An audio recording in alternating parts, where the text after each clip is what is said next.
গাজন উৎসব ভারতের পশ্চিমবঙ্গের একটি হিন্দু ধর্মীয় লোক উৎসব। এই উৎসব শিব, নীল, মনসা, পার্বতী, কালী ও ধর্ম ঠাকুরের পূজাকেন্দ্রিক উৎসব। দক্ষিণ দিনাজপুর জেলাতে চৈত্র মাসের শেষ সপ্তাহ জুড়ে সন্ন্যাসী বা ভক্তদের মাধ্যমে শিবের গাজন অনুষ্ঠিত হয়। চৈত্র সংক্রান্তিতে চড়ক পুজোর সঙ্গে এই উৎসবের সমাপ্তি ঘটে। ধর্মের গাজন সাধারণত বৈশাখ, জ্যৈষ্ঠ ও আষাঢ় মাসে পালিত হয়।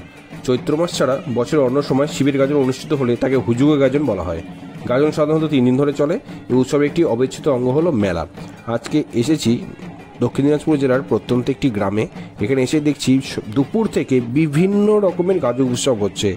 কালী নাচ, মুখা নাচ, শিবকালী নাচ, শিব পার্বতী নাচ থেকে শুরু করে এখন এসে দেখছি যে বাসন্তী পুজো, মা দুর্গার রূপ নিয়ে বাসন্তী পুজো চলছে।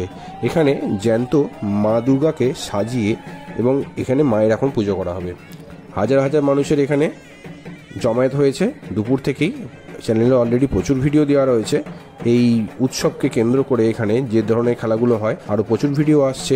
আগুন খেলা থেকে শুরু করে বিভিন্ন রকমের খেলা হয়। ডাকিনী জুকিনী নাচ, শিবকালী নাচ, শিব পার্বতী নাচ, কালী নাচ এবং আরও নাচ আসবে। প্রচুর ভিডিও দেখাবো আপনাদেরকে। চ্যানেলটিকে সাবস্ক্রাইব করে প্রত্যেকটি ভিডিও দেখতে থাকবেন, কারণ এই ধরনের গাজন উৎসব সাধারণত আমরা গিয়ে দেখতে পারি না। দেখার মাধ্যমেই হলো আমাদের এইসব ইউটিউব চ্যানেল। তো আপনাদেরকে অনুরোধ, আপনি চ্যানেলটিকে সাবস্ক্রাইব করবেন আর বিভিন্ন রকমের এই ধরনের ভিডিওগুলো দেখবেন আমাদের এই ট্রাভেল ইভেন্টস বেঙ্গলি ইউটিউব চ্যানেলে। তো দেখছেন এখানে প্রচুর ভক্তের সমাগম হয়েছে। এখানে এখন এই জ্যান্ত সাক্ষাৎ শিব, দুর্গা, লক্ষ্মী, সরস্বতী, হনুমানজির এখানে পুজো আরাধনা চলছে। পুজোর শেষে এখানে এখন আগুন খেলার অনুষ্ঠান দেখানো হবে। আপনাদেরকে পরবর্তী ভিডিওতে আপনাদেরকে সেই ভিডিওগুলো দেখাবো। আগুন খেলার যে সুন্দর সুন্দর নাচগুলো রয়েছে বা মাথায় করে কালী ঠাকুর নিয়ে নাচার ভিডিও অলরেডি দিয়েছি। আপনারা চ্যানেলটিকে সাবস্ক্রাইব করবেন এবং আমাদের প্রত্যেকটি ভিডিওর সাথে থাকবেন। দেখতে থাকুন ট্রাভেল ইভেন্টস বেঙ্গলি। ধন্যবাদ।